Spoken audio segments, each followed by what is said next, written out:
begin today's episode, I want to ask you something very simple, but very powerful. When was the last time you felt truly at peace, not just a good moment? Not just a day without stress, but a moment where your heart felt full, your mind felt still, and you didn't feel the need to chase anything or anyone. Most of us are constantly running, chasing success, validation, love, or escape. And yet, deep inside, we're all asking the same question: how can I be happy?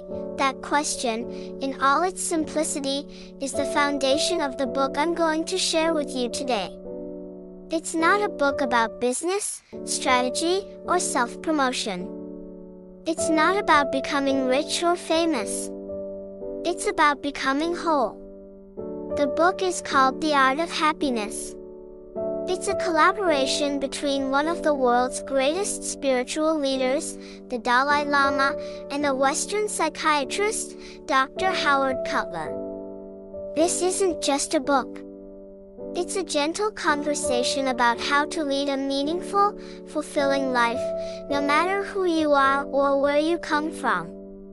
The Dalai Lama begins with a bold and beautiful truth.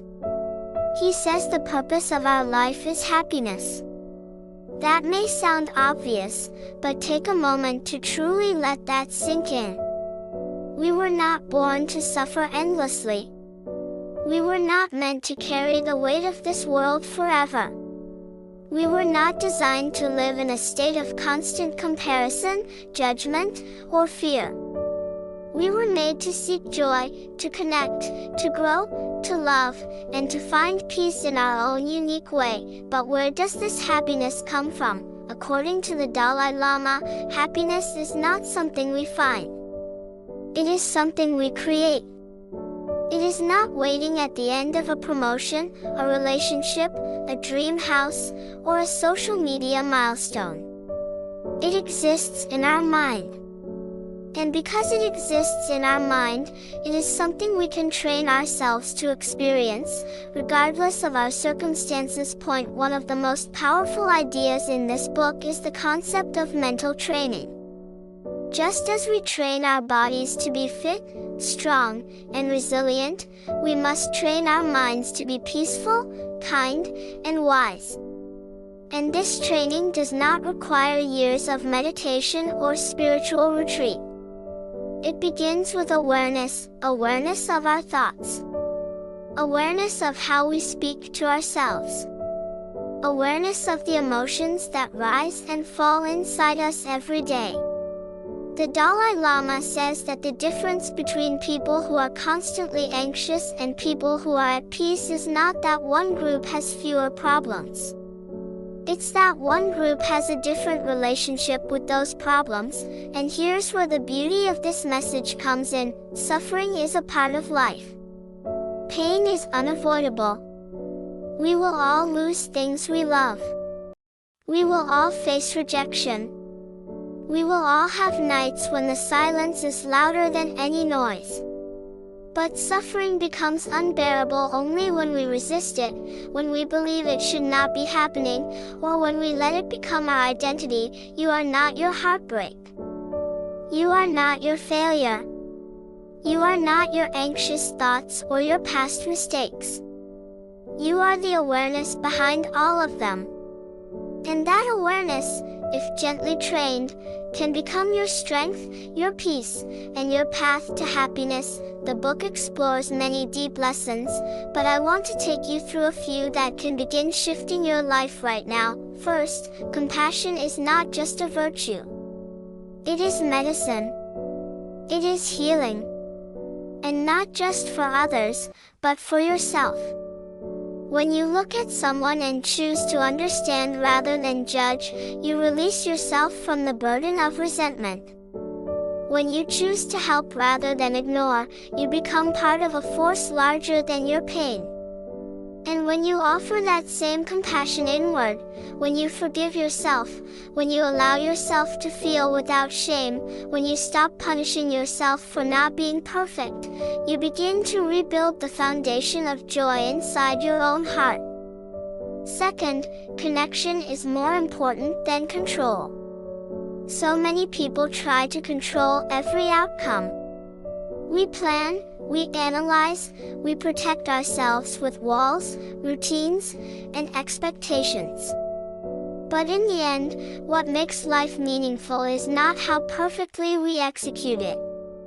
It's the people we touch, the love we share, the small gestures of kindness that ripple through the lives of others.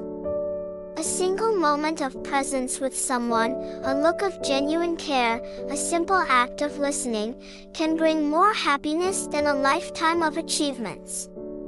Third, happiness is not a destination. It is a decision. It is the decision to wake up and look for beauty in small places. It is the decision to let go of what you can't control. It is the decision to stop waiting for your life to begin and start living it with what you already have. And fourth, gratitude is not a weakness. It is a power. The more you appreciate, the more you realize how much you have. And when you stop focusing on what's missing, you begin to see what's possible. Let me ask you again, when was the last time you felt truly at peace? Maybe you don't remember. Maybe it's been too long. But what if I told you that peace doesn't live far away? What if I told you that you could begin again right now, just by slowing down, breathing in, and choosing to listen to your own heart? Happiness does not mean a life without pain. It means a life where pain is not the enemy, where struggle becomes the teacher, where you stop running and start sitting with yourself in full honesty, and even with your brokenness, you say, I am still worthy of joy. You may have been told that you need to do more, be more, have more. But I want you to know this, you are already enough to begin creating a life filled with meaning. You are already capable of deep peace. You are already allowed to choose softness in a world that praises hardness. So as this episode ends, take a moment to sit with yourself, breathe in, breathe out, feel the weight on your shoulders. Then let it drop for just a few seconds. You are not alone, you are not behind, you are not broken, you are becoming. And in that becoming, happiness is not far away. It is already within you. Thank you for being here. Thank you for listening. Thank you for choosing this moment, not to escape, but to awaken.